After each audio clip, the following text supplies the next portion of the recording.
오늘 성경 말씀은 에스더 4장 12절에서 17절입니다. 핑계는 책임의식이 결여된 말입니다. 자신의 책임을 환경 탓, 남의 탓, 부모 탓, 하나님 탓으로 돌리는 것입니다. 우리 속담에 핑계 없는 무덤 없다라는 말이 있습니다. 책임을 자신이 지지 않고 다른 존재에게 돌린다는 것입니다. 혹자는 사람들이 변명하는 이유에 대해 잘못된 상황을 개선하려면 자기의 많은 수고가 따라야 하는데 다른 사람을 탓하면 쉽게 지나가기 때문이라고 합니다. 하지만 변명을 해도 달라지는 것은 하나도 없습니다. 성경을 보면 변명을 입에 달고 사는 한 사람이 등장합니다. 바로 달란트 비유에서 한 달란트 맡은 사람입니다. 하지만 주인 앞에서는 변명의 여지가 없습니다. 변명을 한다고 해서 책임까지 없어지는 것은 아닙니다. 요한복음에는 예수님께서 베데스다 연못에서 38년 된 병자를 만나 치유해 주시는 이야기가 나옵니다.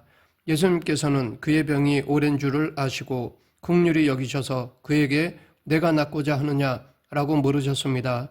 병자는 예수님께 예라고 간단히 대답만 하면 되었습니다. 그런데 그의 입에서 나온 말은 원망과 불평이었습니다. 내가 병을 치유받지 못한 것은 누군가 나를 먼저 연못에 넣어주는 사람이 없었기 때문이라고 하였습니다. 잔치의 비유에서도 주인이 큰 잔치를 준비하고 종을 보내 초대받은 사람들을 잔치 자리에 나오도록 권면했습니다. 그때 초대받은 사람들은 한결같이 거절하고 핑계를 댔습니다. 밭에 가야 하고 소를 시험해야 하고 장가들었다는 것이었습니다. 이런 핑계는 에덴 동산에서도 있었습니다. 하나님께서 아담에게 왜 선악과를 먹었느냐라고 물으셨을 때 아담은 하나님이 주셔서 나와 함께 있게 하신 여자 그가 그 나무 열매를 내게 주므로 내가 먹었나이다 라고 대답하였습니다. 물론 표면적으로 보면 아담이 하와의 제안을 받아 선악과를 먹은 것은 사실이지만 정작 자신의 의지로 먹은 것입니다. 하와가 입에 억지로 집어넣은 것이 아닙니다. 하나님께서 하와에게도 동일한 질문을 던지셨습니다. 그녀도 역시 책임을 전가했습니다. 뱀이 나를 꿰물어 내가 먹었나이다. 아담은 하와에게 손가락질을 했고 하와는 뱀에게 손가락질을 했습니다. 에덴의 동짝에서 최초의 살인사건이 일어났습니다. 가인이 아벨을 죽인 것입니다. 이것도 남에게 책임을 전가했기 때문입니다. 하나님께서 아벨과 그의 제물을 연락하셨지만 가인과 그의 제물은 연락하지 않으셨습니다. 그때 가인은 자신을 돌아봐야 할 상황에서 그 원인을 아벨에게서 찾았습니다. 그리고 동생을 돌로 쳐 죽였습니다. 하나님께서 가인에게 나타나 아벨을 찾으실 때도 책임을 회피했습니다. 내가 알지 못하나이다. 내가 내 아우를 지키는 자니이까 라고 반문하였습니다. 자신의 문제를 다른 사람의 잘못으로 돌리는 한 우리는 문제를 결코 해결할 수 없습니다. 이것은 마치 스스로 만든 감옥에 갇혀 감옥 열쇠를 들고 있으면서도 나가지 못하는 것과 같습니다. 우리는 주인의식을 가지고 살아야 합니다. 다른 사람에게 책임을 전가하면 걱정과 죄책감, 두려움과 부담감에서 어느 정도 벗어날지는 몰라도 근본적인 문제 해결에는 도움이 되지 않습니다. 기독교에서 말하는 회개는 책임을 인정하고 나아가는 것입니다. 자기 책임이라고 인정하지 않는 한 우리는 앞으로 나아갈 기반이 없어집니다. 따라서 책임은 무거운 짐이 아니라 우리가 직면한 문제를 해결해주고 도약하게 해주는 디딤돌입니다. 책임은 짐이 아니라 오히려 힘을 가져다 줍니다. 페르시아 왕 아하스웨로는 인도에서 지중해 연안과 터키까지 지배하고 있었습니다. 왕비 와시디가 왕명에 순종하지 않아 폐위되어 왕이 다시 왕비를 간택하였는데 사촌 오빠인 모르드게에 의해 아름답고 지혜롭게 키워진 에스더가 왕비가 되어는 이야기로부터 에스더는 시작됩니다. 모르드게는 에스더의 사촌 오빠였지만 에스더를 자기 딸처럼 양육했습니다. 그가 어려서부터 그녀에게 심어준 정신은 책임감과 용기였습니다. 오늘 본문의 배경을 보면 당시에는 여러 민족이 섞여 살고 있어서 민족 간의 갈등이 있었습니다. 유대인으로서의 정체성이 있고 이스라엘의 역사를 잘 알고 있던 모르드게는 아말렉 족속인 하만에게 무릎을 꿇어 절하지 않았습니다. 이에 격분한 하만이 모르드게를 미워하여 그와 이스라엘 민족 전체를 몰살할 계획을 세웠습니다. 그리고 왕에게 유대 민족은 무익함으로 없애자는 제안을 하여 재가를 받고 치는 그날까지 받아놓고 있었습니다. 유대인을 진멸하라는 왕의 조서가 내려지자 유대인들은 절망했습니다. 하지만 모르드게는 이런 상황에서도 책임을 다하고자 했습니다. 풍전등화 같은 유다의 운명 앞에서 모르드게는 왕비가 되어 군중에 살고 있는 에스더에게 이 사실을 알렸습니다. 하지만 왕후 에스더는 도울 형편이 되지 못했습니다. 비록 페르시아의 왕후가 되었지만 권력을 휘두를 수 있는 처지는 못 되었기 때문입니다. 더욱이 그녀에게는 든든한 정치적 배경이나 후원도 없었고 왕의 얼굴을 못 본 지도 한 달이 되었기 때문입니다. 왕후 와스디가 폐위된 정황을 잘 아는 에스더로서는 정말 어려운 상황이었습니다. 그래서 처음에는 에스더도 자신의 처지와 상태를 주목하고 있는 모습이 역력했습니다. 이 말을 전해 들은 모르드게는 그녀의 책임을 상기시켜 주었습니다. 오늘 본문 13절, 너는 왕궁에 있으니 모든 유대인 중에 홀로 목숨을 건지리라 생각하지 말라. 즉 나만 살면 된다고 도망치거나 침묵하고 있지 말라는 것입니다. 바꿔 말해 책임을 회피하지 말라는 것입니다.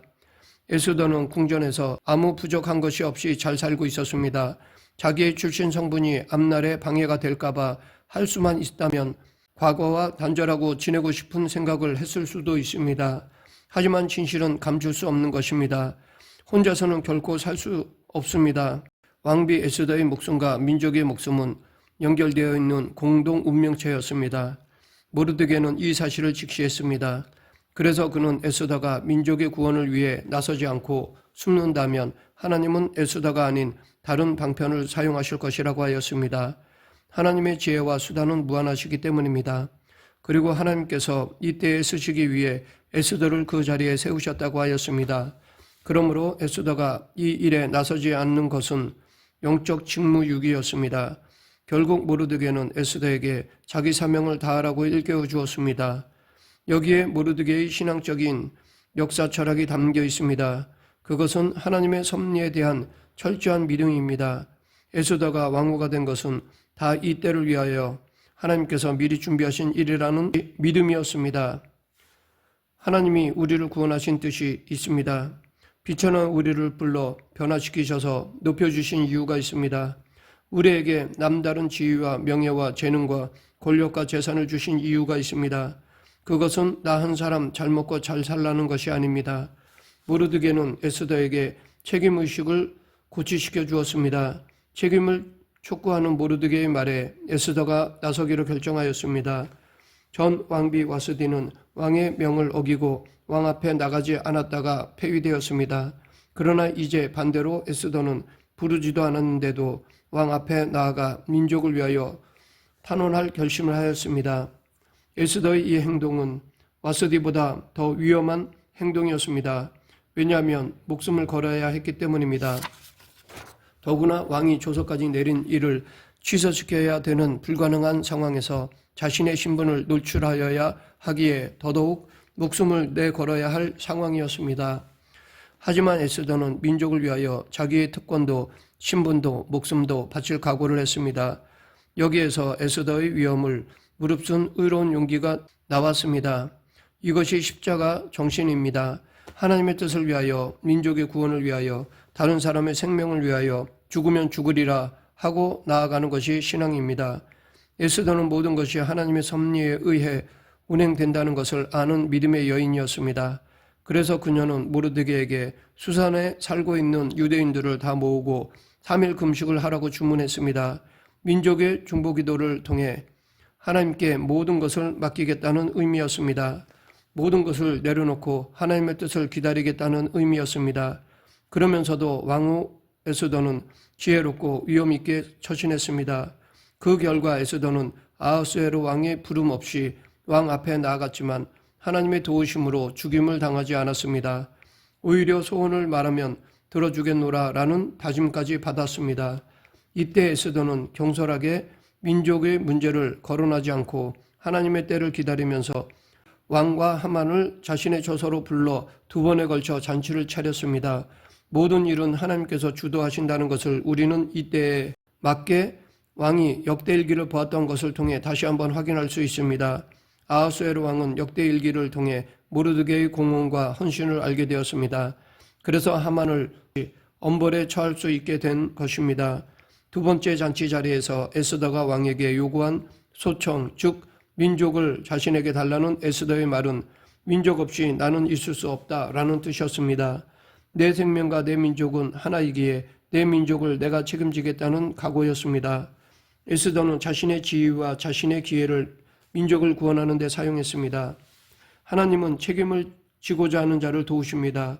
우리에게 책임을 지고자 하는 마음만 있다면 하나님께서는 모든 필요를 공급해 주실 것입니다. 오병이어의 기적도 그와 같은 맥락에서 이해되어야 합니다. 제자들은 날이 저물고 많은 백성이 광야에 나와 있으니 빨리 그들을 돌려보내자고 요청했습니다. 그러나 예수님께서는 너희가 먹을 것을 주라고 말씀하셨습니다. 제자들이 책임지고자 했다면 예수님께서 능력을 주셨을 것입니다. 하지만 제자들은 회의적인 반응을 보였고 오병이어의 기적을 예수님께서 직접 행하셨습니다. 광야에서 백성들이 하나님을 향해 원망할 때 모세는 백성의 잘못을 자신의 허물로 돌리고 자신을 희생해서라도 백성을 살리려는 행동을 보였습니다. 이사야는 나라의 어려운 상황을 두고 기도하다가 하나님의 부르심에 내가 여기 있사오니 나를 보내소서라고 대답했습니다. 페르시아 왕궁의 술 맡은 관원장 느헤미야는 고국 예루살렘의 황폐한 소식을 수일 동안 울고 기도했습니다. 그러다가 사명을 받았습니다. 하나님은 이렇게 책임을 지려는 자를 통해 놀라운 일을 행하셨습니다. 자기 자신의 인생도 다른 사람에 대해서도 책임지지 않는 자는 영적 지도자가 아닙니다. 리더십은 책임을 지는 능력입니다. 이 시대는 책임을 지려는 리더십을 갈망합니다. 리더는 기꺼이 책임을 지는 사람입니다. 책임감이 있는 사람, 책임을 마다하지 않는 사람입니다. 영적 인생의 성패는 자신의 삶에 책임을 지느냐 그렇지 않느냐에 달려 있습니다. 책임은 짐이 아니라 오히려 힘을 가져다 줍니다. 말씀을 맺겠습니다. 하나님은 우리를 위한 선한 계획을 가지고 계십니다. 하나님은 지금의 어려움에 책임을 지는 당신을 통해 놀라운 계획을 진행하시되 번영과 확실한 미래 그리고 놀라운 소망을 이루실 것입니다. 지금까지 원망하고 불평하고 책임을 전가했다면 이제 책임을 회피하지 말고 내게 주어진 사명에 최선을 다해야 합니다. 주신 사명에 책임감을 갖고 임하는 저와 여러분이 되길 간절히 축원합니다. 기도하겠습니다. 생사화복을 주관하시는 하나님 아버지, 저희들을 당신의 자녀로 불러주심을 감사합니다. 하나님의 백성답게 책임과 의무를 다하는 성도가 되게 하여 주시옵소서. 예수님 이름으로 기도드립니다. 아멘.